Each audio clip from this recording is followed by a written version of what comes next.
The issues of national security and ISIS dominated the showdown. It took place in Las Vegas, and while everyone expected the new rivalry between Donald Trump and Ted Cruz to take center stage, they spent most of the night clashing with other candidates. We have it all covered, and we'll talk to the head of the RNC in a moment.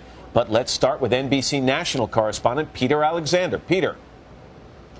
Hey, Matt, good morning to you. Significantly, this was the first Republican debate since both Paris and San Bernardino, with all the Republican contenders trying to show strength.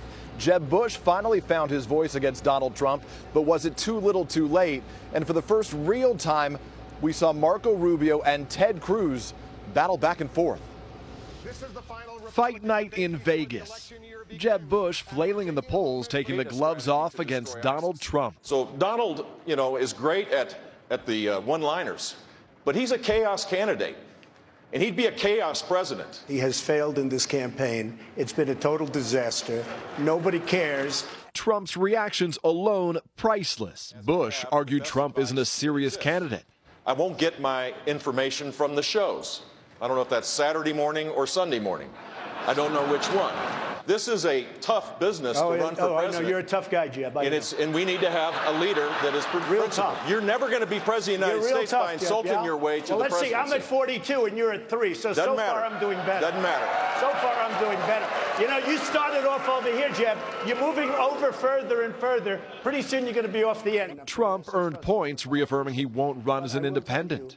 I am totally committed to the Republican Party. I feel very honored to be the front runner, and I think I'll do very well. Ted Cruz and Marco Rubio, a pair of ambitious freshman senators, exchanged blows on a series of hot-button issues, from defense spending. You can't carpet bomb ISIS if you don't have planes and bombs to attack them with.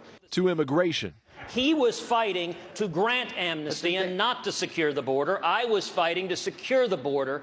The anticipated fireworks between Trump and his chief challenger, Ted Cruz, never materialized. But I've gotten to know him over the last 3 or 4 days. He has a wonderful temperament.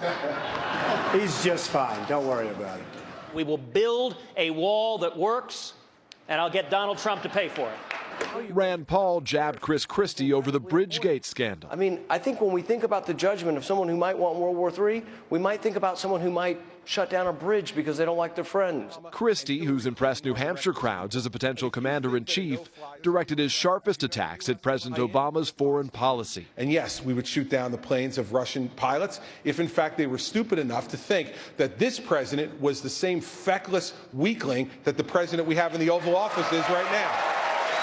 And Ben Carson, battling to resurrect his struggling campaign, wouldn't even answer when asked to pick sides in a spat between Paul and Rubio over surveillance. I think you have to ask them about that. I don't want to get in between them. Let them fight. Bottom line, most analysts here agree that nothing happened dramatically last night, shifting the status quo in this race, meaning a lot like the temperature here in Las Vegas. The race, the field will remain frozen in place through the holidays, with Trump at 1 and Ted Cruz at number 2, and just 2 more Republican debates in January before the Iowa caucuses. Matt and Savannah. Peter Alexander.